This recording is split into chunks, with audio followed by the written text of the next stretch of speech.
36년 만에 열린 북한 노동당대회 이제 막바지에 접어들고 있습니다. 김정은이 이례적으로 비핵화의 필요성을 언급해 그 발언의 의도에 대해 관심이 쏠리고 있죠.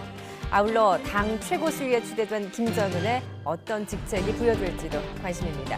오늘도 두 분 전문가 모셨습니다. 김주한 YTN 정치안보 전문기자, 김광진 국가안보전략연구원 연구위원 나오셨습니다. 안녕하세요. 네, 안녕하십니까. 예, 오늘째로 이제 나흘째를 맞고 있습니다. 어제 이제 김정은이 비핵화를 최초로 언급했는데요. 주제를 보시고 이야기 나눠보도록 하겠습니다.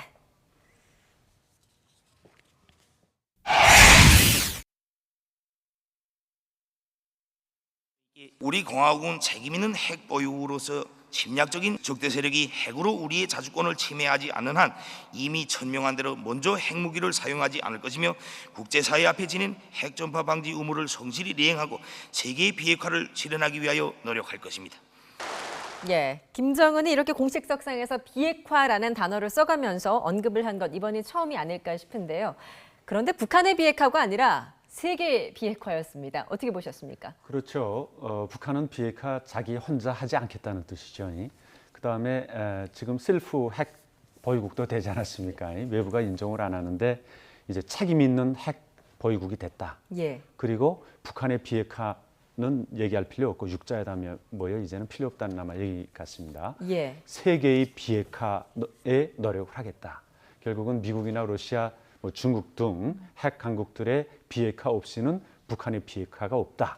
그다음에 지금은 북한은 그들의 반열, 말하자면 핵 보유국에 올라 있다. 예. 이런 것들을 이제 자축하고 얘기하는 그런 내용입니다. 예.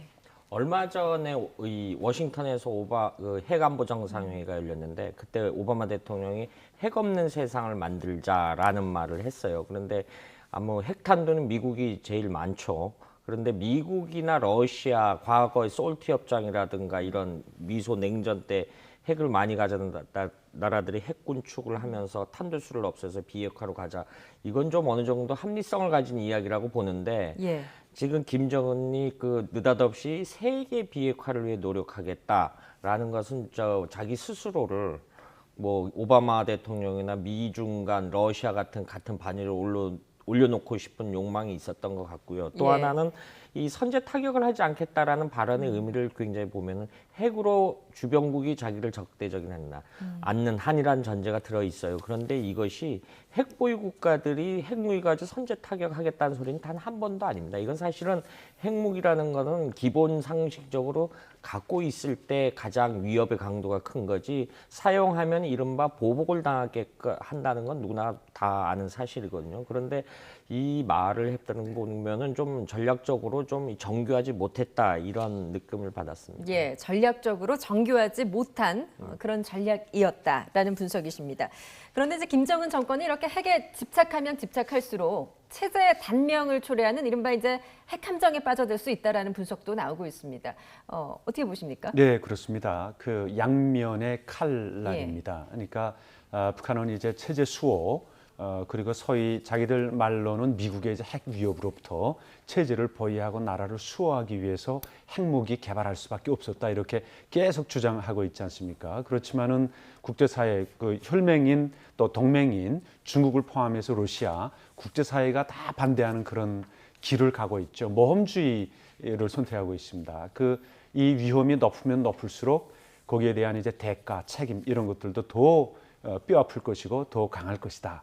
이렇게 보이고요. 결국은 북한이 국제사회가 북한에 관심을 가지는 것은 결국은 핵 때문입니다. 현재 예.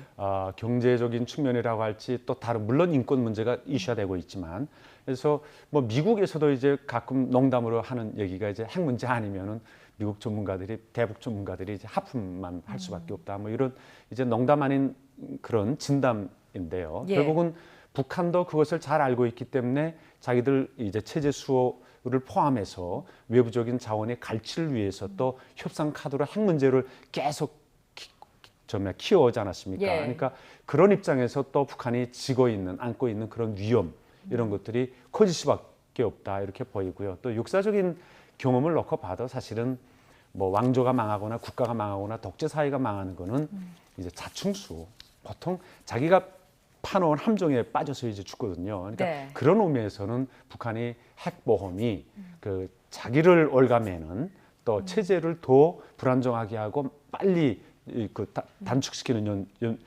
뭡니까 이제 수명을 단축시키는 그런 작용을 할 수 있다 이렇게 예. 평가할 수 있겠습니다. 오히려 함정에 빠져들 수 있다라는 분석이신데 이렇게 한편으로는 비핵화를 얘기하면서 또 핵 경제 병진 노선을 항구적 전략 노선으로 채택했습니다.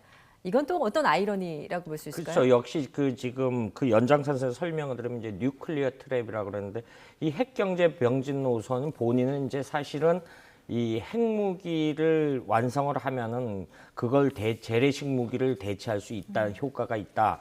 재래식 무기는 유지하는데 병력이나 유지하는데 돈이 많이 든다. 그 남는 돈을 경제 우선 투자하겠다라는 논리인데 말은 그럴싸한데 사실은 역설적으로 항구적으로 노선을 채택하겠다라고 했어요. 그러면은 이 북한 주민들의 고통은 더 심화될 수밖에 없죠. 왜냐하면 북한이 인프라나 이런 데 투자할 돈이 결국은 핵무기가 만들어 놓은 게 아니라 이걸 계속 유지 보수를 해야 되는 문제가 있거든요. 예를 들면 영변 핵발전소 같은 경우는 40년이 넘었습니다. 노후화됐기 때문에 예. 이런 부분에 대해서 자기들이 어떤 그 핵무기 체계를 유지하려면 비용을 계속 들어가야 되는데 핵무기 유지 비용이 어마어마하게 수십억씩 든다라고 하거든요. 비근한 예로 1944년도 미국이 맨하탄 계획을 할 때 그때 돈으로 20억 달러.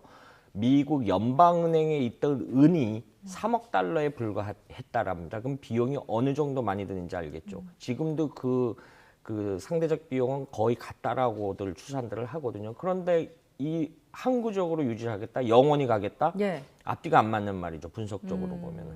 그렇군요. 뭐 이렇게 북한이 핵 개발에 대한 의지를 멈추지 않는 이상 북한 주민들의 고통은 점점 더 가중될 수밖에 없을 것 같은데요. 그 풍계리 핵실험장에서는 뭐 이미 핵실험 준비는 다 끝난 것으로 얼마 전에 이제 38노스가 밝히기도 했습니다. 그런데 이렇게 김정은이 비핵화 발언을 한 만큼 일단 추가 핵실험 가능성 다소 낮아졌다 이렇게 볼 수 있을까요? 5차 핵실험 뭐 당 대전으로 해서 이제 될 수 있다. 북한이 또 할 수 있다. 이렇게 평가는 했습니다만 일단 당 대전에는 안 했죠. 예. 지금까지 북한이 시도했던 핵실험들을 보면은 명확한 목적을 가지고 했죠. 4차 핵실험인 경우에는 수소탄, 뭐 융합 수소 무슨 폭탄 실험이라고는 하지만 이제 당 대회를 목표해서 분명하게 했습니다. 예. 당 대회를 이제 핵 보유국의 지위로서 그것을 셀리브레이션하는 경축하는 그런 의미에서 이제 급하게 했죠. 3차 핵실험 같은 경우에는 이제 우라늄탄 시험으로 평가하고 있습니다. 핵 다정화 그리고 고도화, 그다음에 소형화 이런 목적을 가지고 분명히 했죠. 그다음에 이 2차 핵실험 같은 경우에 이제 플루토늄 시험으로 보고 있고요. 예. 그래서 지금까지 핵실험들을 보면은 명확한 목표와 계산 밑에서 했습니다. 그것이 첫째는 핵무기화에 도움이 돼야 되고요. 필요해야 되겠죠. 낭비되거나 이제 뭐 이렇게 하면 안 될 거 아닙니까? 그다음 둘째는 국제적인 메시지를 던지기 위해서 한 겁니다. 뭐 압박을 타파하기 위해서 했든지 아니면 국제적인 압박을 반발해서 했든지 이번 5차 실험인 경우에 이제 두 가지가 다 충족이 돼야 될 텐데 제 생각에는 7차 당대 계기로 4차 핵실험으로 북한이 원하던 그런 목표는 실현했다 이렇게 보고요. 예. 5차 핵실험을 한다면은 이제 핵무장화를 더 완성시키는 그런 과시하는 차원에서 필요할 거고요. 그 다음에 이제 국제적으로 지금 압박이 심하지 않습니까? 예. 대북 제재 이것을 좀 깨는 판을 흔드는 그런 시점에서 하지 않을까 이렇게 생각하고 당장은 저는 하지 않으리라고 생각합니다. 예, 알겠습니다. 북한의 추가 핵실험 추이도 앞으로 계속 예의주시해서 살펴봐야 될 것 같습니다. 자, 그 다음 주제요 보여주시죠.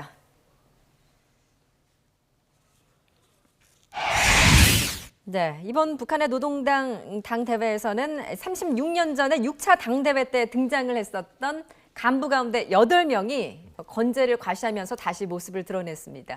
어떤 인물들이 있었죠? 80대죠. 아무래도 우리가 북한의 상징적인 수반인 김영남 최고인민회의 상임위원장 1928년생이고요.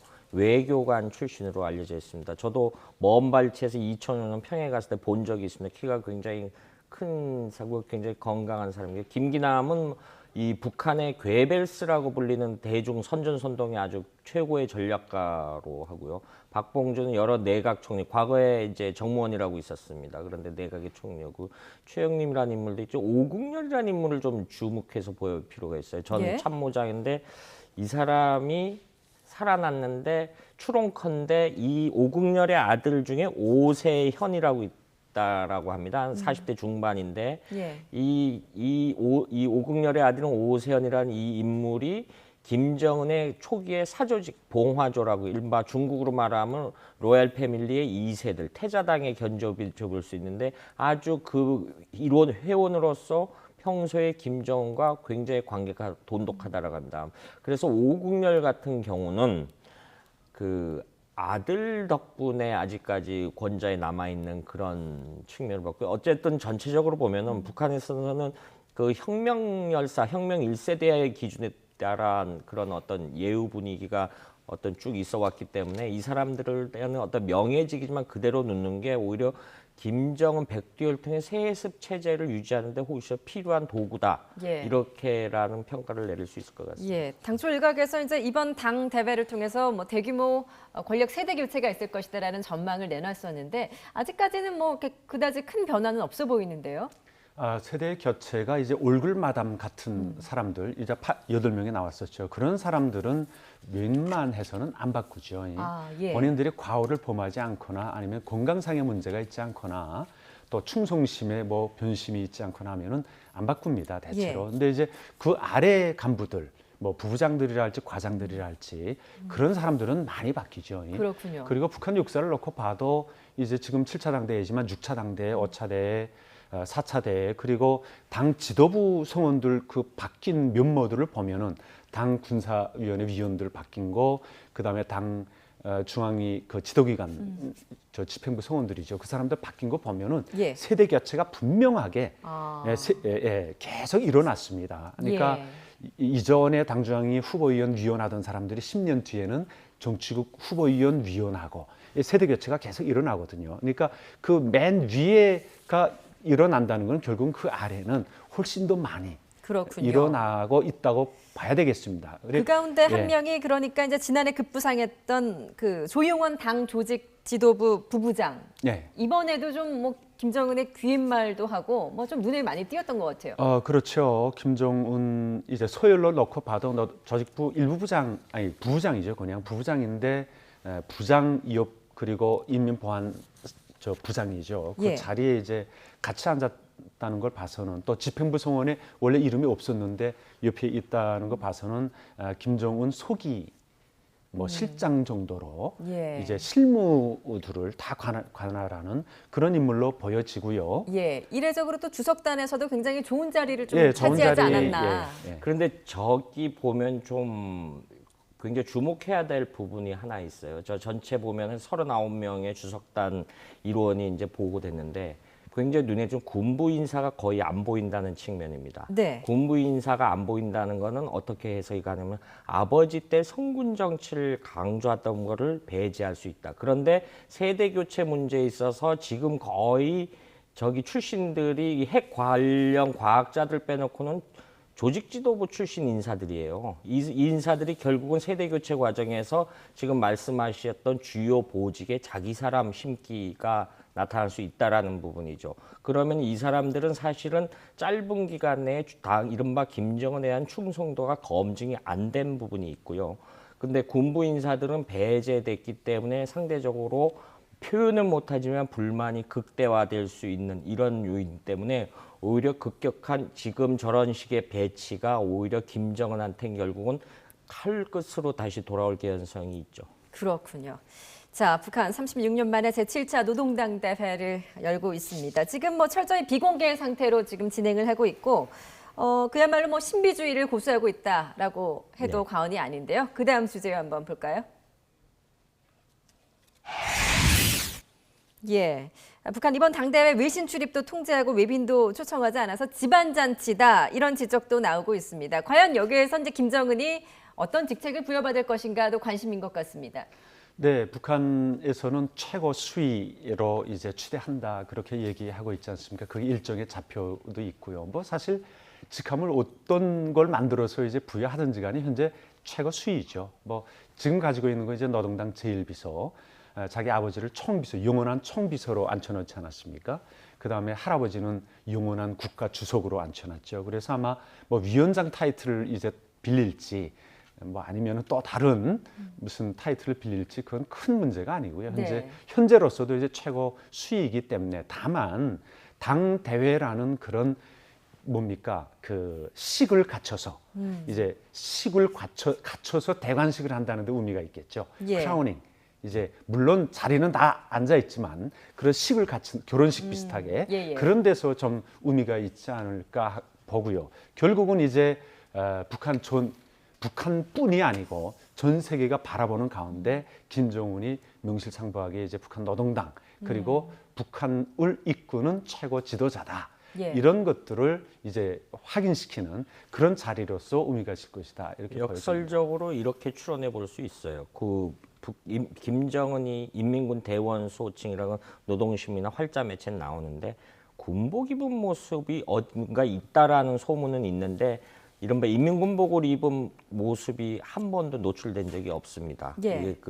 그래서 깜짝 쇼로 인민군 대원수 복장을 하고 지난 3월에 뭐 그 붉은 군대 소련에 있던 사실은 그거는 좀 밀리터리 룩의 성격에 가능한 군복이지 북한 정규군 군복이 아니거든요. 그래서 그런 식에서 자기가 군도 장악했다라고 이런 뉘앙스를 표출할 개연성도 있죠. 그렇군요.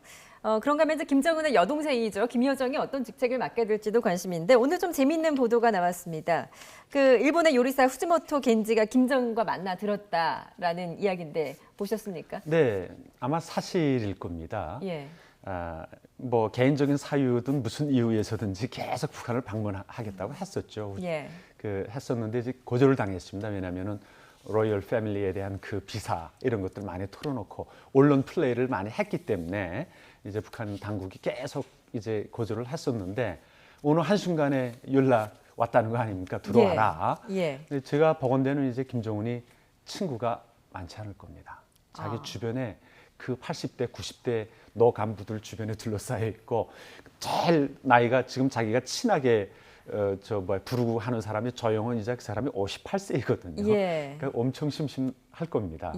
그 로드먼 불러서 농구 그 쇼 한 것도 전 세계 이제 저런거리 웃음거리가 됐는데 그거는 김정은 입장에서는 솔직히 굉장히 심심하기 때문에 친구가 없고 하기 때문에 아마 부른 것 같고요. 이번에도 아마 이제 요리사 전직 요리사 불러서 아마 이번에 이제 후지모토 겐지가 한 발언을 보면 당초 이제 남한에서 알고 있기로는 김여정이 최룡의 아들과 결혼을 했다. 그리고 임신까지 했다. 이런 설이 유력하지 않았습니까? 근데 그걸 번복하는 발언을 했어요. 그런데 제가 하도 이제 후지모토 겐지의 발언에 일관성이 없기 때문에 지금 스튜디오 쪽에 저희 이 YTN 건물에 일본 외신 기자들이 있지 않습니까? 어느 기자한테 물어봤어요. 일본의 언론에서 후지모토 겐지가 신뢰도가 어느 정도냐? 그러니까 손으로 이렇게 아니다라고 표시를 하면 신뢰도가 굉장히 안 좋은 사람이다. 일본 정통 이 제도권 이 언론에서는 주요 언론에서는 이 사람을 취급을 잘 안 한다라고 얘기를 하는데 그 근거 중에 하나가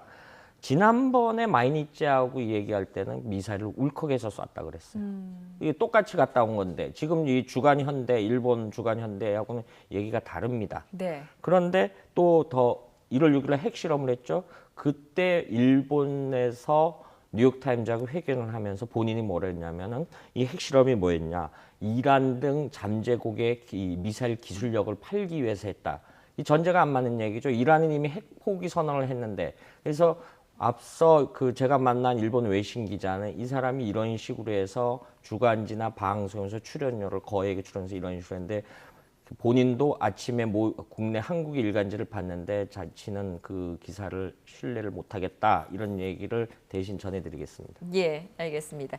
자, 북한 노동당 대회 지금 이 시각에도 북한에서는 노동당 대회가 열리고 있습니다. 철저히 지금 뭐 꼭꼭 문을 닫은 채 진행을 하고 있어서 어떤 내용들이 오늘 오가고 있는지는 알 수 없지만요. 이제 막바지 결정서에 담길 문구가 주목될 것 같습니다. 앞으로도 추가 소식 들어오는 대로 다시 한번 전해드리도록 하겠습니다. 지금까지 김주한 YTN i10 정치안보 전문기자 김광진 국가안보전략연구원 연구위원이었습니다. 잘 들었습니다.